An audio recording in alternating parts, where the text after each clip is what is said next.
رحم و کرم نازل فرماتا ہے، ان پر رحمت نازل ہوتی ہے۔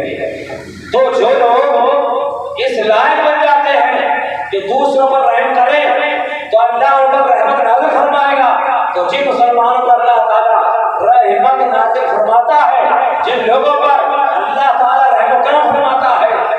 ان کے کام بھی اچھے ہوتے ہیں، ان کے کاروبار بھی اچھے ہوتے ہیں، ان کے گھر کے حالات بھی اچھے ہوتے ہیں، ان کے زندگی کا چین و سکون بھی اچھا ہوتا ہے۔ تو اے مسلمانوں، اس بات کو یاد رکھو کہ اللہ نے ہمیں اگر مال و دولت دیا ہے، طاقت دی ہے، کوئی عہدہ دیا ہے، کوئی ذمہ داری دی ہے، تو وہ صرف اپنے پیٹ پالنے کے لیے نہیں ہے، وہ صرف اپنے گھر والوں کے لیے نہیں ہے، بلکہ وہ تمام مخلوق کے لیے ہے، چاہے وہ انسان ہو یا جانور ہو۔ اور انسان تو صرف مسلمان نہیں بلکہ تمام لوگوں کے لیے ہمیں رحم کرنا چاہیے، سب کی خدمت کرنا چاہیے، سماجی اور فلاحی خدمت کا انجام دینا چاہیے۔ اس لیے اللہ کے رسول صلی اللہ تعالیٰ علیہ وسلم ارشاد فرماتے ہیں، اللہ کے رسول صلی اللہ تعالیٰ علیہ وسلم ارشاد فرماتے ہیں، الخلق عیال اللہ، کہ تمام مخلوق اللہ کا کنبہ ہے۔ اس پہ آپ غور کریں،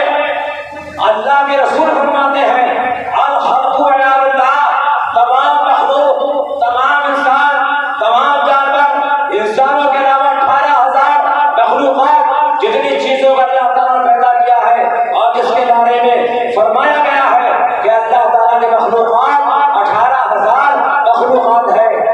تو یہ سب کا سب اللہ کا کنبہ ہے، اللہ کا قبیلہ ہے۔ الخلق عیال اللہ، تمام مخلوق اللہ کا کنبہ، اللہ کا قبیلہ ہے۔ اور آگے شاہ فرمایا، تو جو لوگ اللہ کی مخلوق سے، اللہ کے کنبے سے محبت کرتے ہیں، اللہ تعالیٰ سے محبت کرتا ہے اور ان پر رحم و کرم نازل فرماتا ہے۔ آج یہ اجتماعی شادیوں کا منظر جو سرزمین مراد آباد پر منایا جا رہا ہے، ہم دیکھ رہے ہیں، اس میں ہم اور آپ آپس میں ایک دوسرے مسلمانوں کی مدد کر رہے ہیں۔ تو یہاں پر ہمیں یہ سوچنا چاہیے کہ اگر کسی مالدار نے کوئی بڑا تعاون کیا ہے تو وہ کسی کو کمزور نہ سمجھے، کسی کو غریب نہ سمجھے، وہ کسی آدمی کو پریشان حال نہ سمجھے، بلکہ وہ یہ سوچے کہ اللہ نے جو حکم دیا ہے اس پر عمل کرنے کا مجھے موقع مل رہا ہے۔ جس انسان نے اس کام میں تعاون کیا ہے وہ کسی کے بارے میں اونچ نیچ کا تصور نہ کرے، کسی کے بارے میں کسی اور طریقے کی توہین یا کسی اور طریقے کا معاملہ نہ سمجھے۔ اور جن لوگوں نے آج کے پروگرام میں تعاون کیا ہے، چاہے وہ کوئی کام کر رہے ہیں یا پیسے سے تعاون کیا ہے یا سامان یا کسی اور سے تعاون کیا ہے، وہ یہ نہ سمجھے ہم کسی پر احسان کر رہے ہیں۔ اگر ہم نے یہ تصور کیا کہ آج ہم یہ کام کرنے کے بعد، شادیاں کرنے کے بعد، اس میں کچھ لینے دینے کے بعد، یہاں آنے کے بعد ہم کسی پر احسان کر رہے ہیں، تو یاد رکھنا کہ جو لوگ اللہ کی راہ میں مدد کرنے کے بعد، چاہے صدقہ ہو یا خیرات ہو یا زکوٰۃ ہو یا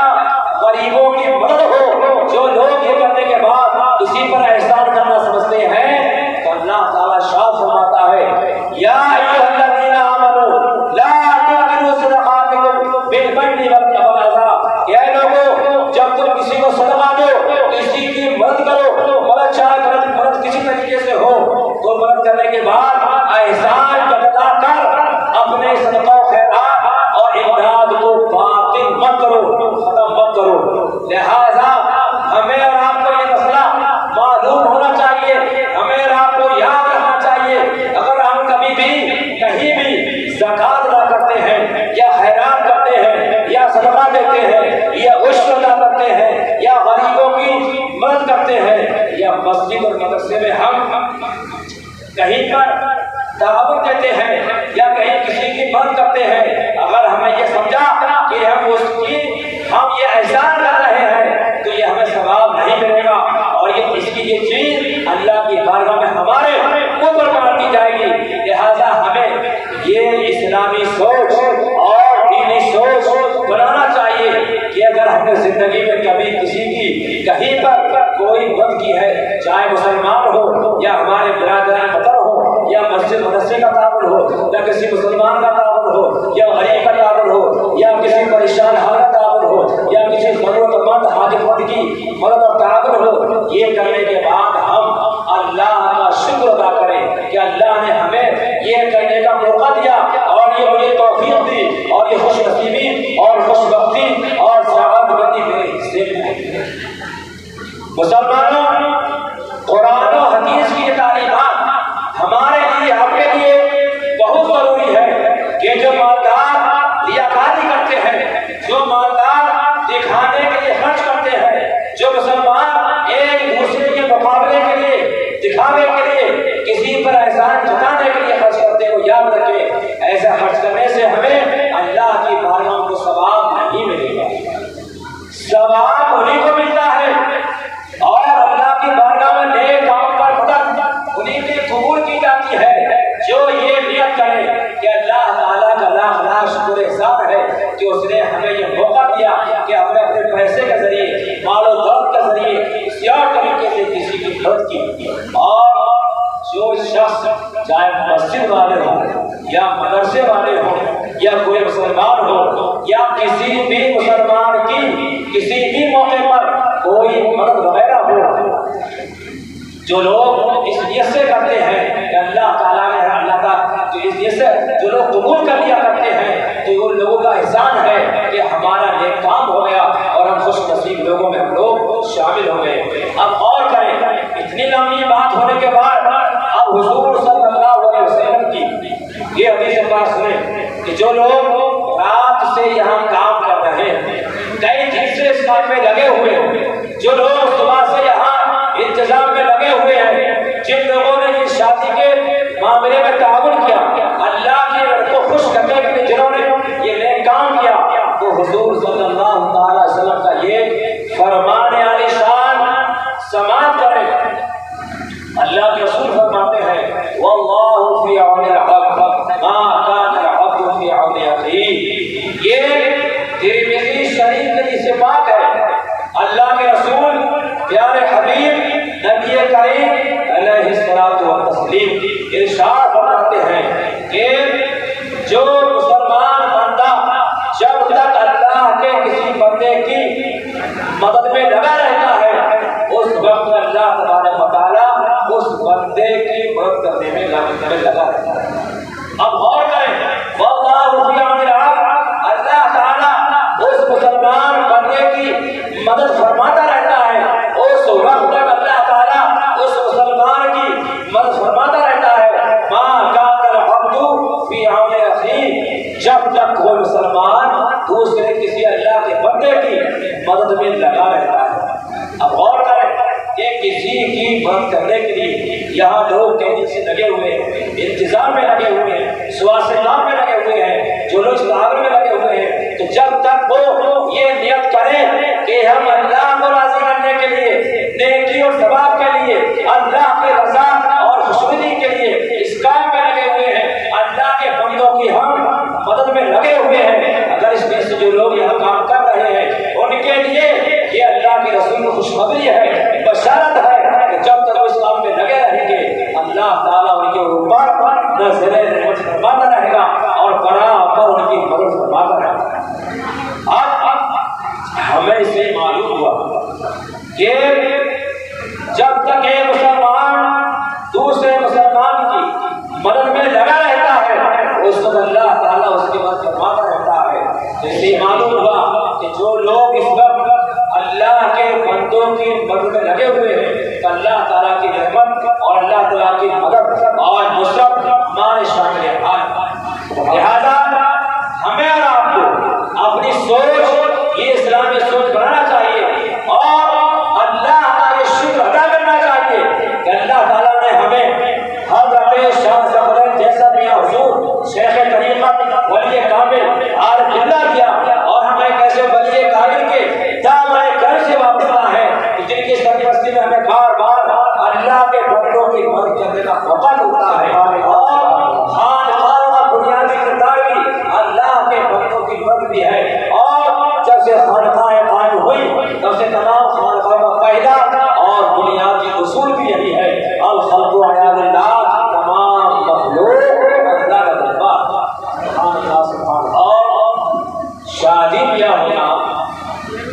اللہ کے بندوں کی ضرورت ہے اور فطری بشری تقاضا بھی ہے، اس کی تکمیل ضرور ہونا چاہیے۔ تو برادران ملت اسلامیہ، جب یہ شادی بیاہ ہونا، نکاح ہونا اور نکاح سے فائدہ اٹھانا، یہ سب اللہ کے بندوں کی فطری تکمیل اور فطری تقاضا ہے، پورا ہونا چاہیے۔ تو اس کے پورا کرنے میں ہم لوگ ایک دوسرے کے مددگار ہیں، یہاں پر آئے ہیں۔ تو جو مسلمان کسی مسلمان کی اللہ کے بندے کی ضرورت پوری کرتا، جو مسلمان بندہ کسی مسلمان کی اللہ کے کسی بندے کی حاجت اور ضرورت پوری کرتا ہے، اس کے بارے میں اللہ کے رسول پیارے حبیب نبی کریم صلی اللہ علیہ وسلم ارشاد فرماتے ہیں، من قضى لأخيه حاجة كان بمنزلة من خدم الله عمره۔ حضرت علامہ امام جلال الدین سیوطی اس حدیث پاک کو جامع الصغیر کے اندر الجامع الصغیر کے اندر روایت فرماتے ہیں۔ اور آپ غور کریں، اگر آپ کے ذریعے 1 روپیے کے ذریعے 1000 کے ذریعے یا لاکھوں کے ذریعے آپ نے اللہ کے کسی بندے کی ضرورت پوری کی ہے یا حاجت پوری کی ہے، تو آپ کے لیے حضور صلی اللہ علیہ وسلم کی کیا بشارت ہے، کیا خوشخبری ہے۔ حضور فرماتے ہیں، من قضى لأخيه حاجة كان بمنزلة من خدم الله عمره۔ جس کسی مسلمان بندے نے اللہ کے کسی بندے کی کوئی ضرورت اور حاجت پوری کی، تو یقیناً جو لوگ ضرورت مند ہیں کہ ان کے لڑکے لڑکیوں کی شادی ہو جائے، جو مسلمان اس بات کے حاجت مند ہیں کہ ان کے لڑکے لڑکیوں کی ضرورت پوری ہو جائے، تو جن مسلمان لوگوں نے میاں حضور کی سرپرستی میں میاں حضور کے واسطے وسیلے سے کسی مسلمان کی ضرورت پوری کی، تو حضور ارشاد فرماتے ہیں، من قضى لأخيه حاجة، جس شخص نے کسی مسلمان بندے کی حاجت پوری کی، کانا تو گویا کہ اس نے پوری عمر پوری زندگی اللہ کی خدمت انجام دی۔ بات غور کریں، نعرہ تکبیر، نعرہ رسالت، فیضان غوث اعظم، جشن شاہ شرافت، فیضان پیر و مرشد، نعرہ تکبیر، نعرہ رسالت۔ تو برادران ملت اسلامیہ، ہمیں یہ معلوم ہوا کہ جو انسان کسی دوسرے انسان کی حاجت پوری کرتا ہے، اللہ کا جو بندہ اللہ کے کسی دوسرے بندے کی ضرورت پوری کرتا ہے، تو گویا کہ اس نے اللہ تعالیٰ کی پوری زندگی اس نے خدمت کی۔ جو لوگ اللہ کو راضی کرنے کے لیے، اللہ کی رضا اور خوشنودی کے لیے جو لوگ اللہ کے دوسرے بندوں کی حاجت پوری کرتے ہیں، ضرورت پوری کرتے ہیں، تو اللہ تبارک و تعالیٰ اپنے پیارے حبیب نبی کریم صلی اللہ علیہ وسلم کے واسطے وسیلے سے ان کی زبان فیض ترجمان سے ہمیں یہ ارشاد فرما رہا ہے کہ اللہ تعالیٰ کی مدد نصرت تمہارے لیے ہے، اللہ تعالیٰ کی طرف سے بشارت خوشخبری تمہارے لیے ہے، رحم و کرم کے تم مستحق ہو اور مستحق ہو اور تم لوگوں میں بہترین ہو۔ اس کے بعد اللہ کے رسول صلی اللہ علیہ وسلم نے ارشاد فرمایا، اور اس بات کو آپ ذہن میں رکھیں، آپ تمام لوگ اس بات کو یاد رکھیں صحیح طریقے سے کہ آج میاں حضور کے زیر سرپرستی، میاں حضور کے واسطے وسیلے سے، خانقاہ شرافیہ کی برکتوں سے جن لوگوں کی ضرورتیں پوری ہو رہی ہیں، آج جو لوگ شادی کرانے کے نام پر میاں حضور کے فیضان و برکات سے جو لوگ مالا مال ہو رہے ہیں، وہ لوگ یہ یاد رکھیں یہ اور احساس کمتری کے شکار نہ ہو، اپنے حوصلوں کو پست نہ کریں۔ جن لڑکیوں کی آج شادی ہو رہی ہے، وہ احساس کمتری کے شکار نہ ہو، بلکہ اپنی خوش قسمتی خوش نصیبی پر وہ لوگ فخر کریں اور یاد رکھیں اس بات کو کہ میاں حضور کے نکاح کی دعا کرائیں گے تو وہ لوگ خوش نصیب ہیں۔ میاں حضور کے بابرکت سرپرستی میں آج یہ شادیاں ہو رہی ہیں تو یقیناً وہ لوگ خوش نصیب ہیں، اور میاں حضور کے نام سے شاہ سملن اکیڈمی کے ذریعے ان کی شادی، نکاح، بیاہ اور آج کا کھانا اور یہ لنگر جاری ہو رہا ہے۔ یقیناً جن لوگوں کی شادی ہو رہی ہے وہ لوگ خوش نصیب ہیں اور اپنی قسمت کو رش کریں اور اپنی قسمت کو وہ لوگ فخر کریں کہ میاں حضور قبلہ قدس اللہ علیہ کی سرپرستی انہیں حاصل ہوئی، ان کے نکاح کی دعا میاں حضور نے کرائی، ہمارا نکاح میاں حضور کی نگرانی ہو رہا ہے، ان کے نکاح میاں حضور کی تنظیم شاہ سملن اکیڈمی کے ذریعے ہو رہا ہے۔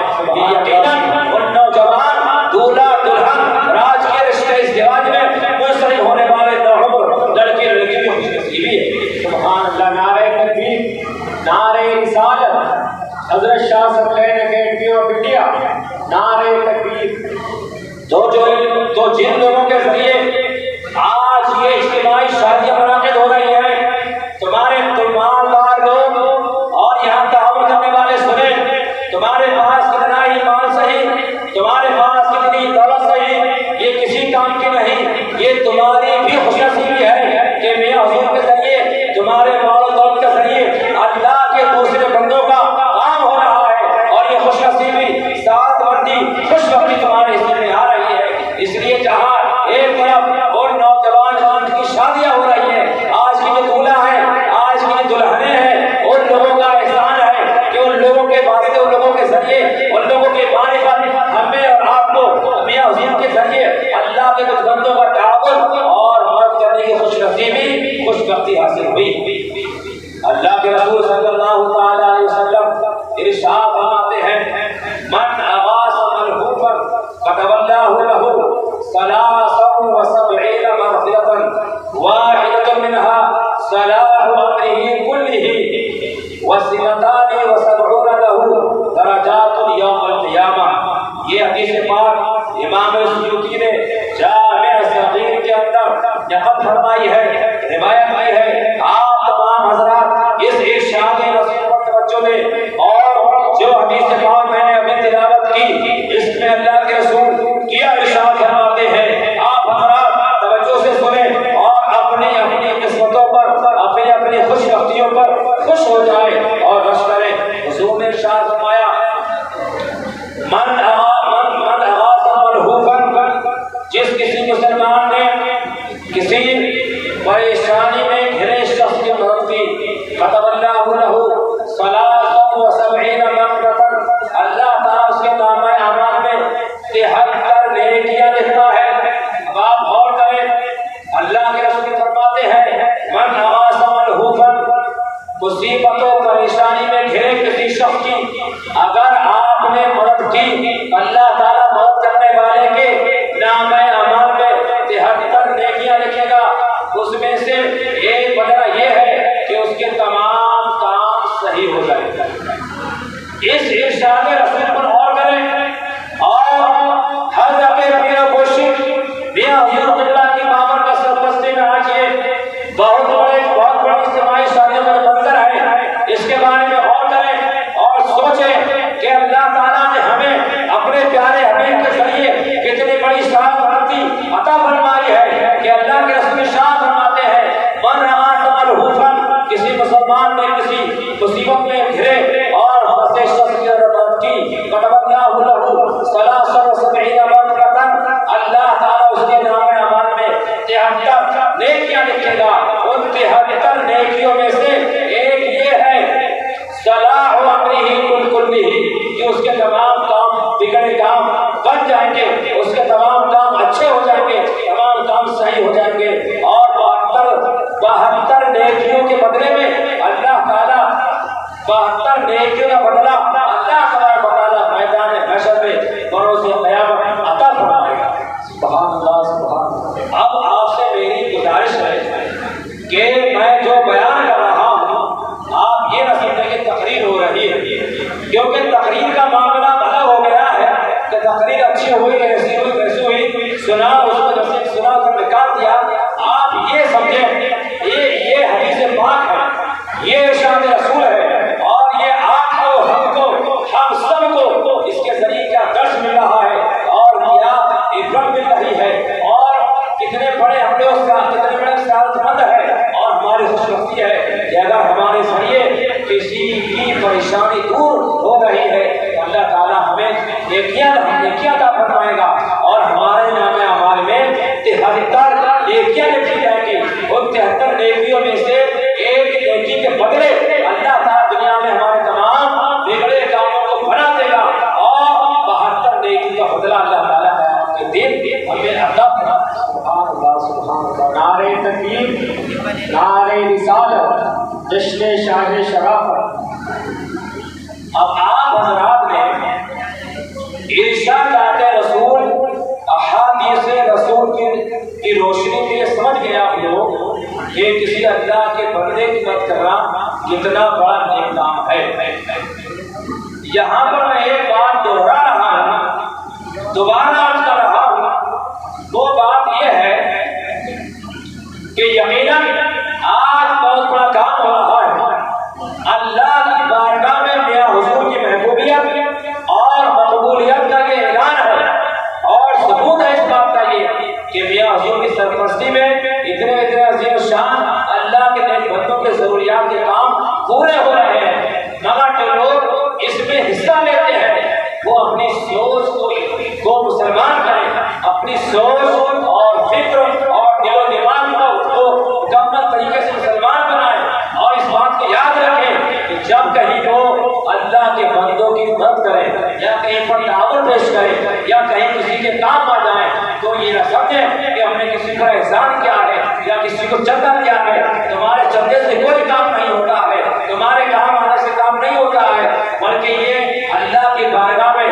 سجدہ شکر ادا کیا کریں. یہ یقیناً ہماری اولاد کے لیے خوش نصیبی ہے. اللہ تعالیٰ نے ہمیں توفیق عطا فرمائی کہ اپنے حضور کے واسطے وسیلے سے اتنے کام ہو رہے ہیں اور ہمارے حصے میں یہ سعادت دیا رہی. بے شک سبحان اللہ سبحان اللہ. اجتماعی شادیوں کے تعلق سے آپ نے سن لیا. اب یہ بھی سماعت کریں، یہ بھی دیکھیں کہ آج کے پروگرام کا جو بنیادی چیز ہے وہ ہے نکاح. اس میں جو تعاون کیا اس کا جو بدلہ ہے طریقہ ہے وہ تو آپ نے دیکھ لیا. اب یہ دیکھیں کہ اللہ کے رسول صلی اللہ علیہ وسلم نے ارشاد فرمایا النکاح من سنتی فمن لم یعمل بسنتی فلیس منی. کتاب النکاح سنن ابن ماجہ کی حدیث پاک ہے. حضور ارشاد فرماتے ہیں کہ نکاح میری سنت ہے. فمن لم یعمل بسنتی، جس نے میری سنت پر عمل نہیں کیا فلیس منی، وہ مجھ سے نہیں ہے. اور دوسری حدیث پاک میں حضور صلی اللہ علیہ وسلم نے ارشاد فرمایا یا معشر الشباب من استطاع منکم الباءۃ فلیتزوج فإنه أغض للبصر وأحسن للفرج ومن لم يستطع فعليه بالصوم فإن له وجاء. حضور ارشاد فرماتے ہیں اے مسلمان نوجوانوں، اے نوجوان لڑکوں، کان کھول کر سن لو. من استطاع منکم الباءۃ فلیتزوج، تم میں سے جو لوگ نکاح کرنے کی اہلیت اور استطاعت رکھتے ہیں وہ فوراً جلدی سے جلدی نکاح کریں. اس لیے کہ جب نکاح ہو جاتا ہے تو نظر محفوظ ہو جاتی ہے، شرمگاہ کی حفاظت ہو جاتی ہے. عمل لم یستطیع فعلیہ الصوم، اور جو لوگ نکاح کرنے کی اہلیت اور استطاعت نہیں رکھتے ہیں وہ لوگ روزہ رکھیں کہ روزہ نکال. اب ہمیں یہ دیکھنا ہے کہ نکاح کا مطلب کیا ہوتا ہے، شادی کا مطلب کیا ہوتا ہے. تو میں آپ کو بتا دوں اسلام کے اندر نکاح کا شادی کا تصور یہ ہے، شادی اور نکاح کا اسلامی تصور یہ ہے کہ نکاح ہو جائے اور نکاح کے وقت ایک پیسے کا بھی خرچ بالکل نہ ہو اور اس کے بعد ولیمہ ہو جائے. اور آپ کو یہ جان کر تعجب ہوگا کہ اسلام میں نکاح کا تصور یہ ہے کہ اسلام میں منگنی بھی نہیں ہے، اسلام میں بارات بھی نہیں ہے، اسلام میں لڑکی والوں سے کچھ کھانا پینا بھی نہیں ہے. جہیز کا تو کوئی تصور اور کوئی معاملہ اسلام سے اس کا کوئی تعلق ہی نہیں ہے. تو یاد رکھیں آج ہم مسلمان لڑکی والے سے جو کچھ وصول کرتے ہیں، چاہے پیسے کی شکل میں ہو یا کھانے کی شکل میں ہو یا سامان کی شکل میں ہو، اس کا اسلام میں کوئی تصور نہیں ہے. اسلام میں ایسی کوئی چیز نہیں ہے اور اسلام میں چیزیں جائز نہیں. اب حضور نے ساتھ فرمایا النکاح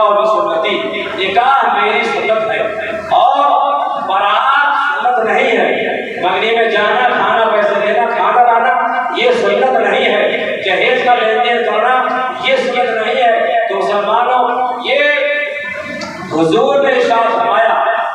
اتنا ایسرت نکاح معروف برکت، سب سے زیادہ بابرکت نکاح وہ ہوتا ہے جس میں خرچہ کم سے کم ہو، تکلف اور پریشانی بالکل نہ ہو۔ تو اور کریں، اسلام نے ہمیں یہ تصور کیا ہے، یہ طریقہ بتایا ہے کہ نکاح وہ بابرکت ہوتا ہے، اسلامی نکاح وہ ہوتا ہے جس میں خرچہ بھی نہ ہو، تکلف اور پریشانی بھی نہ ہو۔ جب وہ تمام چیزیں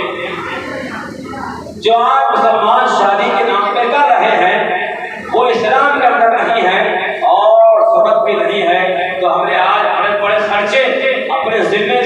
زبردستی لے لیے ہیں، بڑے بڑے کھانے، کئی طریقے کے کھانے ہم نے اپنے ذمے لے لیے ہیں، اور یہ جہیز جیسی لعنت یہ ہم نے اپنے ذمے لے لی ہے، اس کا اسلام میں کوئی تعلق نہیں ہے اور نہ اسلام میں ان چیزوں کا کوئی ثبوت ہے۔ اسی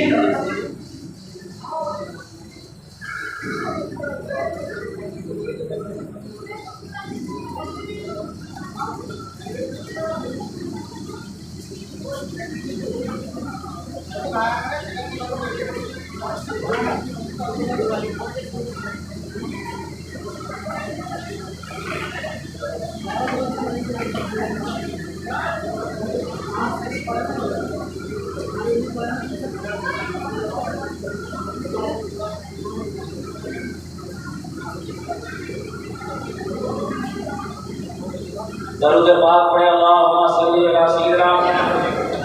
مولانا محمد وعلی آل سیدنا مولانا محمد وبارک وسلم۔ اسلام نے مسلمانوں کو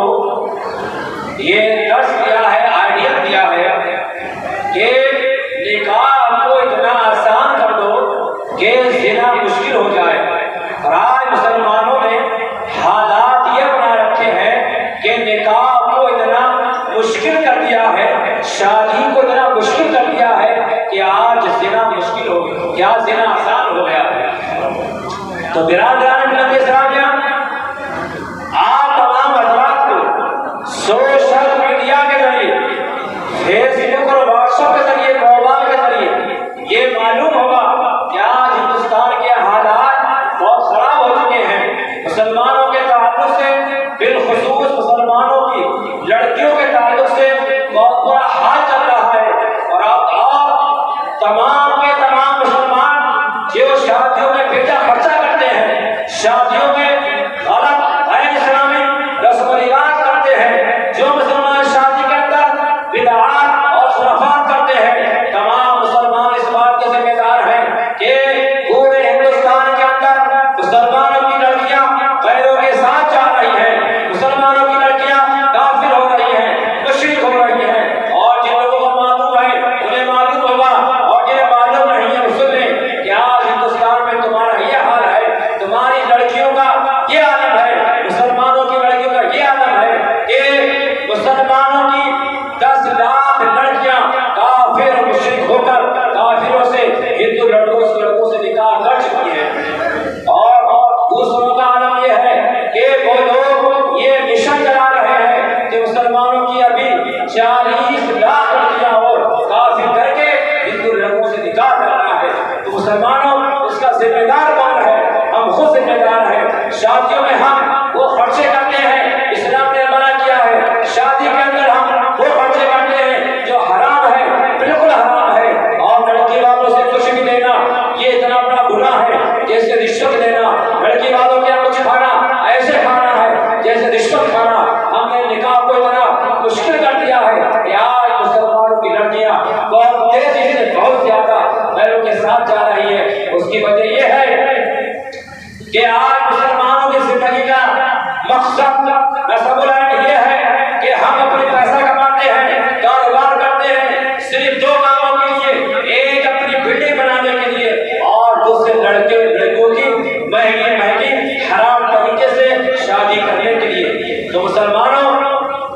ہم لوگوں نے، تمام مسلمانوں نے، تمام مالداروں نے کبھی اس پر غور نہیں کیا۔ ہم اپنے بارے میں غور کریں کہ ہم پوری زندگی پیسہ کماتے ہیں، ہمارا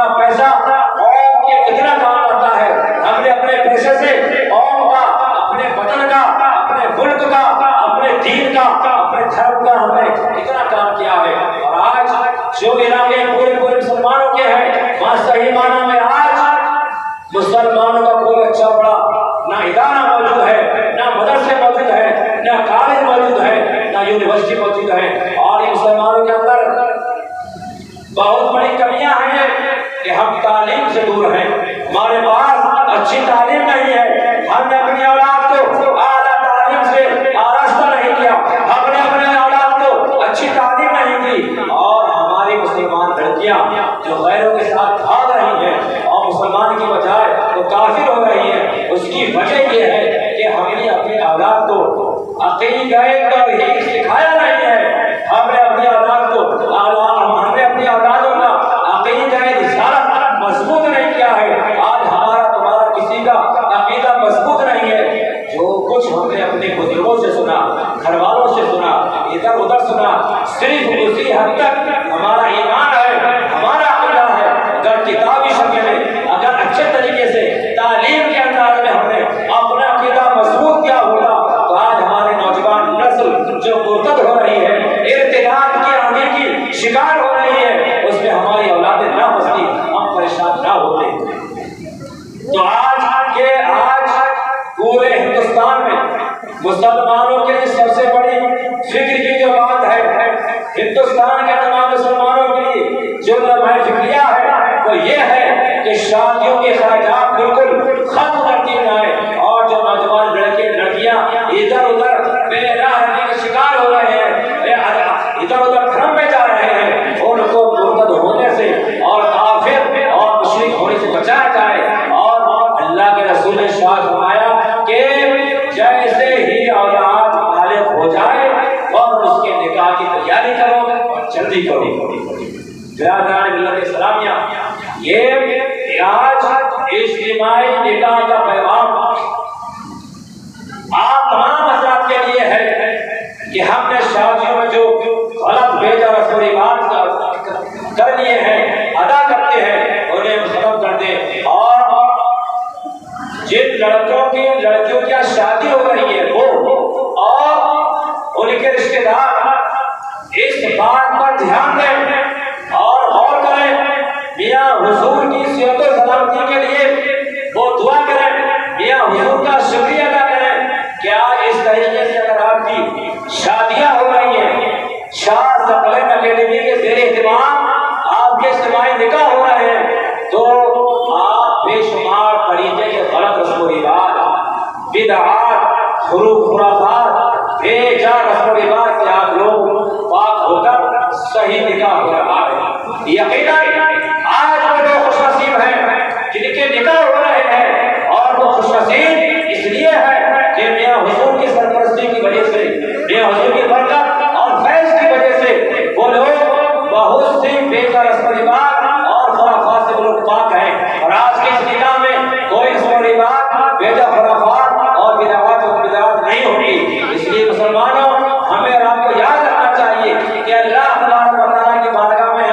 ہم توبہ کریں، غلط رسم و رواج، بدعات اور خرافات اپنی تمام شادیوں سے ختم کر دیں، اس لیے کہ جو کچھ ہم شادیوں میں خرچہ کرتے ہیں، بدعتیں کرتے ہیں، رسم و رواج کرتے ہیں، اس کا اسلام سے اور اسلام کے نکاح سے کوئی تعلق نہیں ہے، اور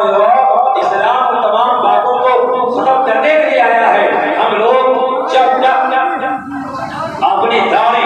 اور ٹوپی، کرتا اور پاجامہ کے طرح اپنی سوچ کو مسلمان نہیں بنائیں گے، اپنی فکر کو مسلمان اگر ہم نہیں بنائیں گے، اگر ہم ظاہر کی طرح اپنے باطن مسلمان نہیں بنائیں گے، اس وقت تک ہمیں دنیا میں کامیابی نہیں مل سکتی۔ اللہ کے رسول پیارے حبیب نبی کریم صلی اللہ علیہ وسلم ارشاد فرماتے ہیں، ان اللہ لا ينظر الى صوركم ولا الى اجسادكم ولكن ينظر الى قلوبكم وفي روایت اخرى وفي نیاتكم۔ اللہ کے رسول فرماتے ہیں، اے لوگوں، اللہ تعالیٰ تمہارے ظاہری چہرے کو نہیں دیکھتا ہے، اللہ تعالیٰ تمہارے جسموں کو نہیں دیکھتا ہے۔ حدیث پاک کے ان الفاظ پر غور کریں، ان اللہ لا ينظر الى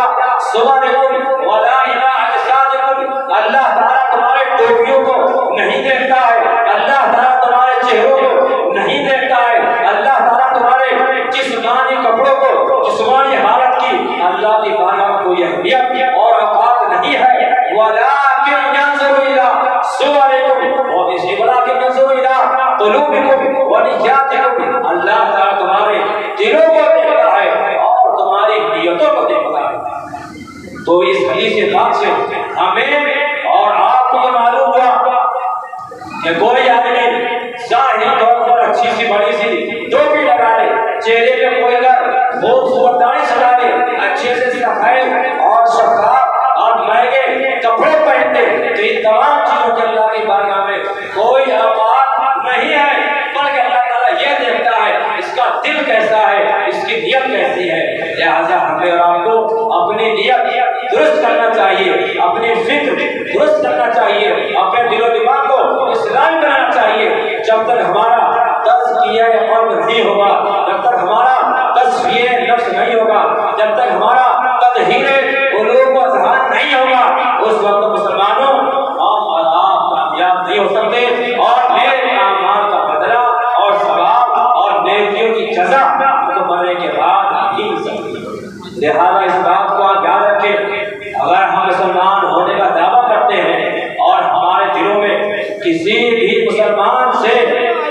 بغض ہے، کینہ ہے، حسد ہے، شر ہے، اگر ہمارے اندر بے نمازی پر ہے، اگر ہم ناجائز کام کرتے ہیں، اگر ہم کسی کی ہمدردی کرتے ہیں، اگر ہم کسی کا حق دباتے ہیں، اگر ہم غریبوں کو ستاتے ہیں، کسی پریشان حال کو پریشان کرتے ہیں، تو یاد رکھنا کہ ہم لوگ اس ایسی حالت میں سچے اور پکے مسلمان نہیں ہو سکتے۔ تو برادران ملت اسلامیہ، ایک ہی مسلمان کو، ایک انسان کو اللہ تعالیٰ اس وقت ولایت عطا فرماتا ہے، ایک مسلمان صوفی اس وقت ولی بنتا ہے جب اس کا دل پاک و صاف ہو جاتا ہے، جب اس وہ ولی اس کا دل تمام آلائش، تمام گندگی، تمام دنیاوی لفظ و انعام اور ربیوں سے جب دل پاک و صاف ہو جاتا ہے، اس وقت اللہ تعالیٰ اپنے مسلمان بندے کو ہدایت کا درجہ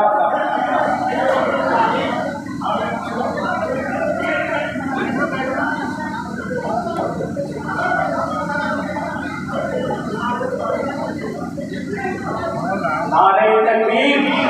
نعرہ رسالت، فیضان غوث اعظم، فیضان مجدد الغزالی، فیضان شاہ جی،